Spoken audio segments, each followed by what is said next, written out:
Hi, I'm Gab, and you're listening to the Word of Gab podcast. Hello, and welcome back to the Word of Gab podcast. And for today's episode, I'll be alone in my room talking to you as I try on a lot of things that I bought from Watson's. I know, like a lot, a lot. And maybe I'm gonna do some of my nails kapag mahabang masyado yung sinasabi ko. Kasi, hindi ko alam how to talk to a camera without doing anything. I'm always that type of girl na laging may ibang ginagawa, laging nagmo-multitask. So, I don't really know how to just talk to you. So, I figured why not talk to you just like how I talk to my friends. Even if it's online or in person, lagi akong may isa pang ginagawa or may kinakalikot or whatever. So, right now, we're gonna test out all of the things that I bought from Watson's. So, first one is this dry shampoo from Silk Secrets kasi laging oily yung hair ko. But, okay, that's not really the topic of this episode. The topic of this episode is all about passion and how it is overrated. Now, hear me out. When we talk about passion, no, especially in my younger years, kala mo naman katandaan na yeteng. I was led to believe with media and everything else na parang passion is this goal or yun na yung end goal ng buhay mo. It's your life's purpose. Ganun, na parang kailangan yun lang yung gagawin mo, kailangan focused ka lang doon, at kailangan yung course mo in college, yun din yung passion mo, ganyan. So there's a lot of pressure, no? As you can see, there's a lot of pressure in finding your passion. And for someone like me, na of course, I really can't focus on just one thing. Obviously, as I'm talking to you, my eyes is wondering, and then kung ano-ano yung mga pinagbibili ko, and then I'm excited to actually open them, and then you're gonna see me test it out on my face, real time, habang nagkausap tayo. So this is basically how I talk to my friends. You get a glimpse of who I am personally. But yeah, going back to passion, I feel like there's too much pressure for it to just be one. Just be a person defined by one thing. Kumbaga, kailangan maput ka dun sa box na yon for people to easily understand who you are. Pero nung kasi I went out with a friend. I went out with Brian today. Shout out to you. Love you. We've been friends for more than 10 years. So, nagkakilala kami nung college, back in UPLB pa. Comsci pa kami nun, ah. See? Comsci ako nun. And then, parang ang chismis kasi nun is, um, pinag-usapan namin ni Brian dun sa cafe, is all about climbing the corporate ladder and how it's not for everybody. And sometimes, yung pag-akyat mo pa dun sa corporate ladder na yon is yung magiging downfall mo. But that's for another topic. It's more of, nung sinabi niya kasi yon, he was talking about how IT isn't really his passion. His work isn't really what he's passionate about. What he's passionate about is completely different from what he's doing. So, napaisip ako. Like, I like my work. Like, I love working with ladies who are smart and driven. And I love it. I love it all. Like, I love the freedom of working at home and working pretty much anywhere I like. Oh my God, the shimmer. I love it. See, patalon talaga yung utak ko. So, hindi ko talaga kaya mag-focus sa isang bagay lang. So, it explains a lot na when people ask me about what am I passionate about, I always say that I am multi-passionate. I'm a multi-passionate Filipina. And then I'm an advocate of many things. Now, going back to the history of my exposure to what passion is, parang naguluhan ako nung mga nasa 24, 25 years old ako. I was so confused on what should I do.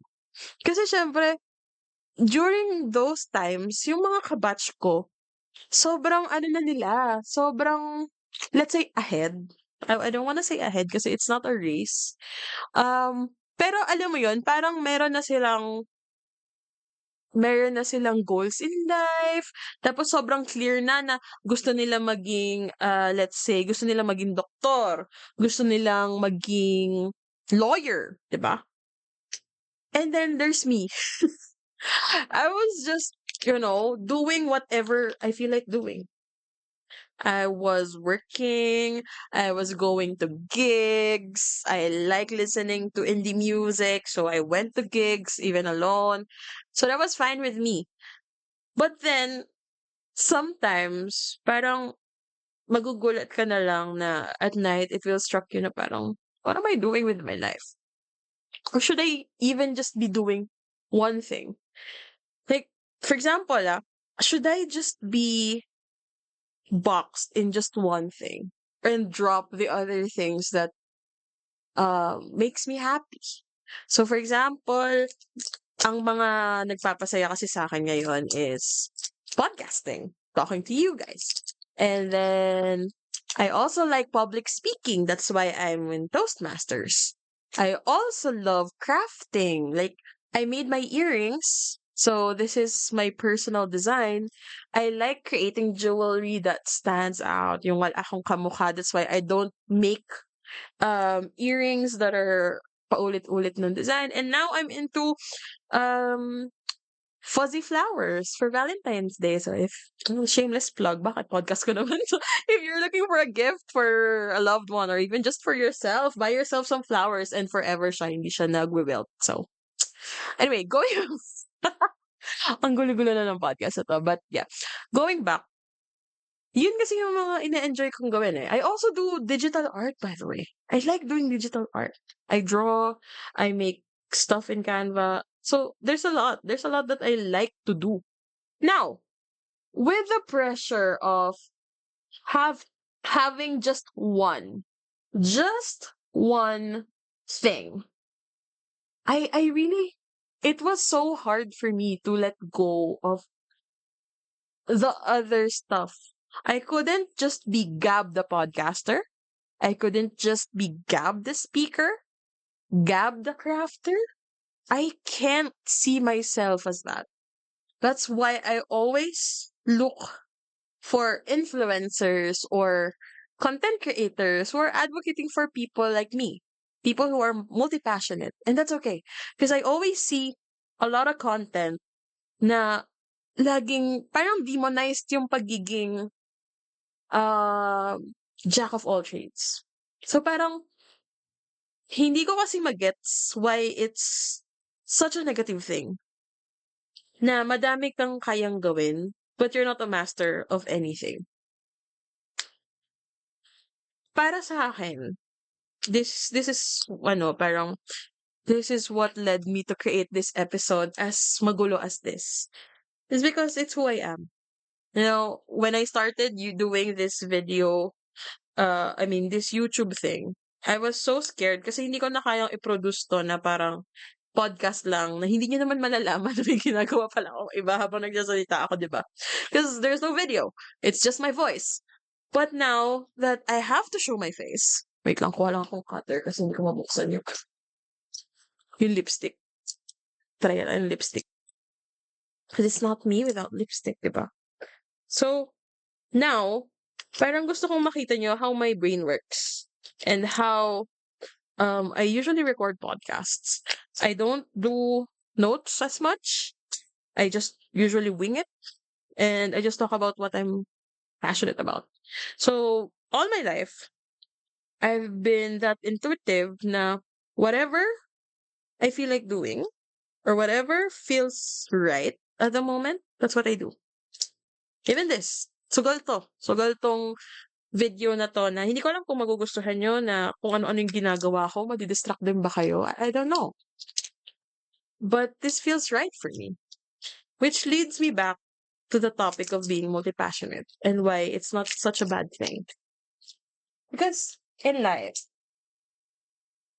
'pag pinag-isipan mo kasi siya ng mabuti, 'pag naniwala ka dun sa sinabi nila na you have to have just one passion. Lagi akong napapatanong, para kanino? Para sa'kin? Para sa'yo? Para sa ibang tao? Para madali kapag sinabi ng 'pag pinagmayabang ka ng parents mo, madali lang? Or kapag kinuwento ka ng jowa mo sa iba, madali ka niyang ikahon na, si Gab, podcaster siya. Or si Gab, ayun, nagwo-work. Online yung work, 'di ba? Para kanino? And then, that thinking, probably 2 years ago, made me let go of that work for your passion. Wait lang, mag-a-apply lang tayo ng lipstick. Mahirap kasi magsalita habang ano 'no, mag-a-apply ng lipstick. Oh my God, ang cute ng aking salamin. It's Barbie and it's a heart. 'Di ba ang kalat? Wait lang. Ayan. So, isang lipstick lang yung bubuksan natin ngayon kasi isa lang naman yung labi. And this is not a makeup tutorial. So, going back dun sa sinasabi ko na para kanino? Para kanino ba ako dapat para kanino yung gagawin ko na dapat ikulong ko yung sarili ko sa isang kahon? Eh, hindi naman ako masaya dun, eh. Hindi naman ako masaya sa isa lang yung ginagawa ko. Hindi rin naman ako masaya na, alam mo yun, just to please other people, I have to drop the things that I enjoy doing. Oo, hindi ako everyday naggagawa ng clay. Oo, hindi rin ako everyday nagpo-podcast. Hindi rin ako everyday nasa stage nagsasalita. But when I do it, it lights me up. It gives me that sense of joy na I know at the end of the day, mabilis lang ang buhay. And bakit bakit bakit ako mabubuhay para lang para lang mapadali sa inyo na ikahon ako, na i-describe ako? No, maghirap ka, okey lang. I'll give you my bio, that's not a problem for me, like, go, sulatan kita ng bio ko regardless of how long that would be. So, 2 years ago, while I think while I was doing a podcast as well or while I was in hiatus, kasi pinag-isipan ko talaga kung ano ba talaga yung gusto kong gawin, na dapat nga daw kasi isa lang. I was like, "Fuck it." Ayoko ng isa lang. I wanna do multiple things and be happy doing it. I may not be great yet, but I think as long as I put my heart into it, that's what makes it my passion. That's why I say multi-passionate ako. Kasi madami akong willing gawin. Willing akong mag-spend ng time, ng money, ng effort para lang makapag-produce ako ng episode. I edit, I write, everything. I do everything for the podcast. I do everything for my crafts. Ako lahat gumagawa nun. Because I love what I'm doing. And I'm happy that I'm pursuing something that I love. And I'm happy that I have a job that allows me to do that. So why am I talking about that so much? It's because it's the new year and I want to start this podcast as raw and as vulnerable as I can. And I want to share to everybody na if you're the type of person who thinks that they should just do one thing, pero ang galing mo kasi with everything you try, with everything you do, magaling ka. Hindi ka man pinakamagaling, pero magaling ka. And you enjoy doing it, just keep doing it. Nung magkausap kami, ng friend ko kanina, pinag-usapan namin na, yung shinare sa'kin din ng isa ko pang friend, si Zoe. Shinare niya sa'kin na your work doesn't necessarily need to be your passion. So, speaking of nail polish, 'di ba sabi ko sa inyo kanina? Ang gulo na talaga ng episode na 'to. So, yeah, I bought like nail polish kasi may event ako sa weekend and my nails look weird. Anyway, going back. Shinare kasi sa'kin ni Zoe na your passion doesn't necessarily need to be your job. Like right off the bat. Especially if you're not a nepo baby or hindi ka naman pinanganak with, millions agad sa ipon mo. That's fine. Find a job and then fuel your art. Yun yung pag-ipunan mo, yung trabaho mo, gawin mo siya for your art, for your passion. Kung meron ka bang passion, di ba? Or mga passion mo. Okay lang yun. Pero you don't have to stress yourself na kailangan yung trabaho mo, yun na kagad. Yun na kagad forever and ever. Amen. Hindi ganun. As I approach 30, okay, hindi pa ako 30, I still have a few years left in me. I've heard a lot from other people. I've heard a lot from relatives na, why am I not practicing yung napag-aralan ko? Bakit hindi ako nasa agri? Bakit hindi ako nasa gobyerno? Number one, ang baba na number one, ang baba ng sahod. Pangalawa, traffic lagi and I don't wanna work there. But my heart is still there. So, I think with everything I do right now, it's just a road and it will lead me back to agriculture eventually. And I'm putting it out there because I do have plans. I do have plans that are agriculture related, but not right now because I need the job to fuel my passions. Passions? Mayroon bang plural form nun? Hindi ko sure eh. Tanga. I'm not sure. So, search nyo na lang. So, to fuel all of my passion and to support my family. And that's okay. I don't need to jump to a job related to my course just to please other people. Ito, meron din akong nakausap na fellow Toastmaster. Mga gonna name drop na lang kasi hindi ko sure kung papayag siya. But yeah, when we were in a speech contest, sobrang stressed ng lahat about the contest. Like everyone is so in their heads thinking, oh, paano to, whatever, whatever. And I was like, la la la la la. I was literally going around the room and then asking everybody, hi, how many years na po kayong Toastmaster? Ganyan. So, chika-chika si bakla. Kasama ko yung friend ko na yan. Tapos, I didn't really take anything that seriously.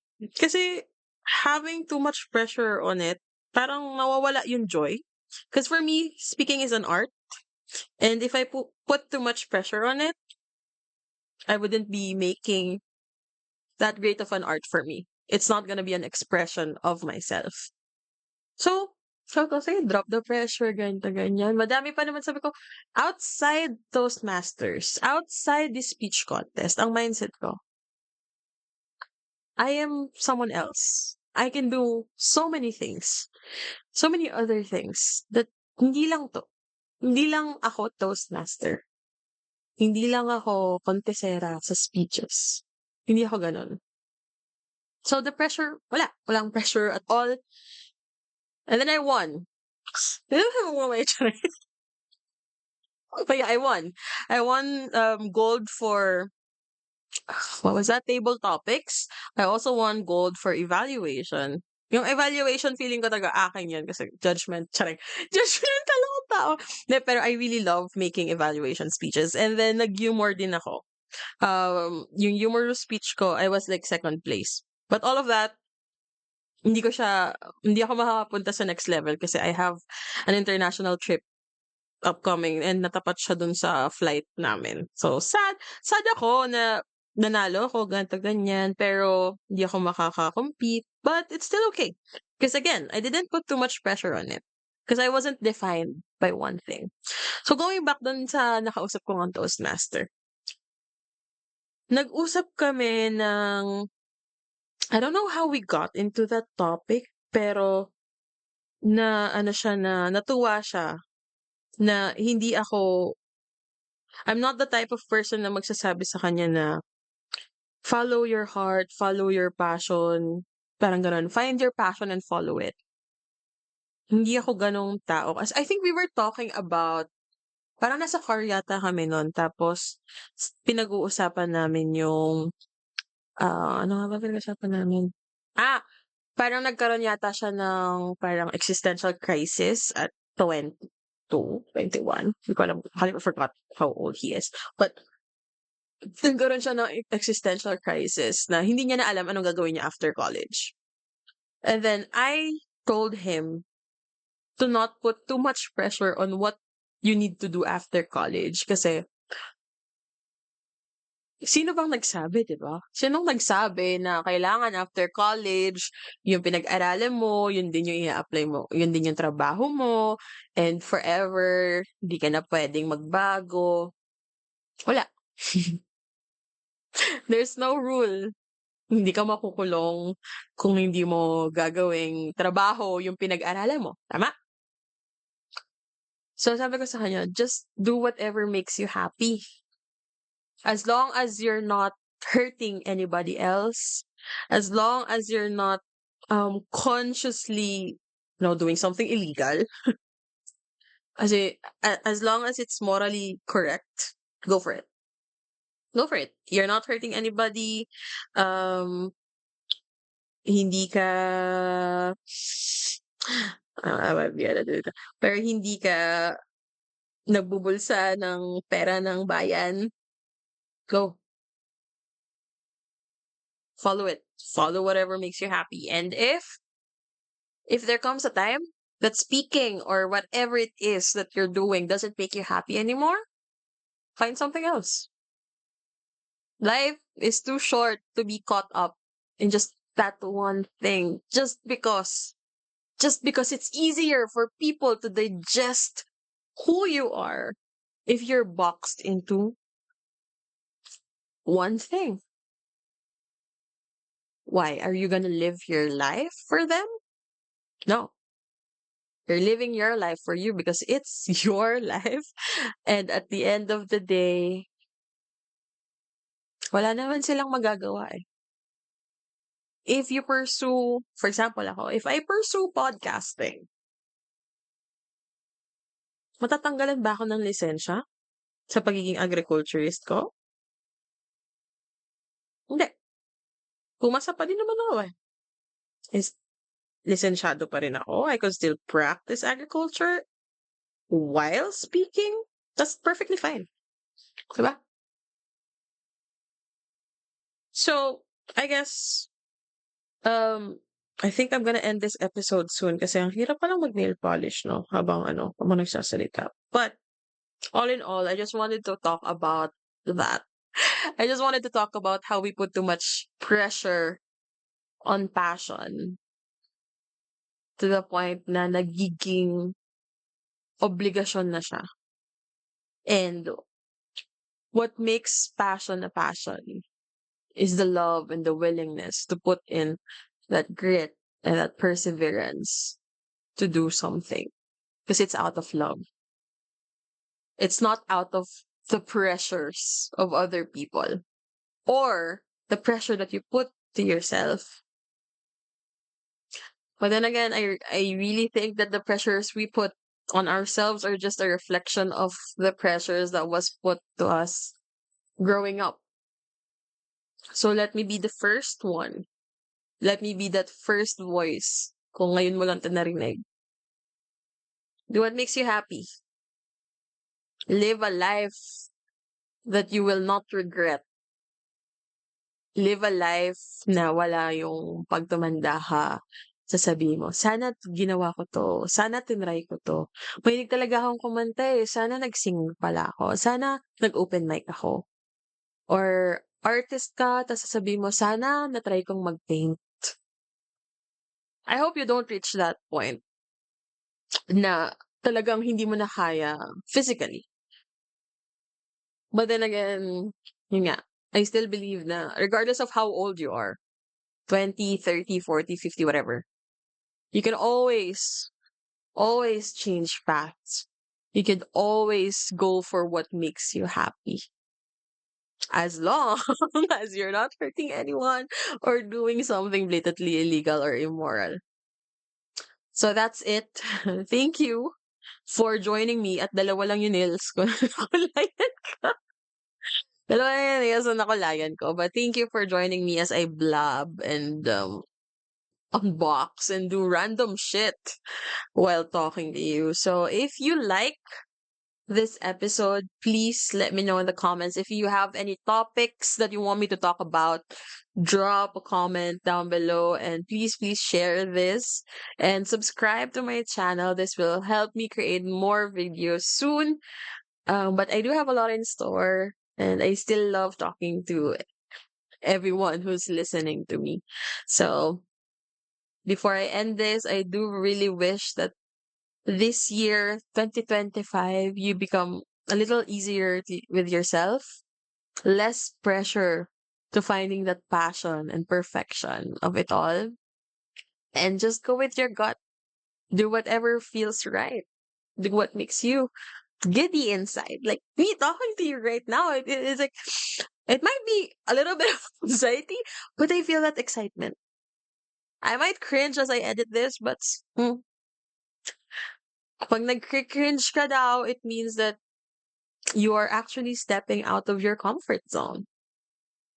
So, I wish you a great 2025, a restful 2025, and a year wherein you work on your favorite self as you look for your passion or passions.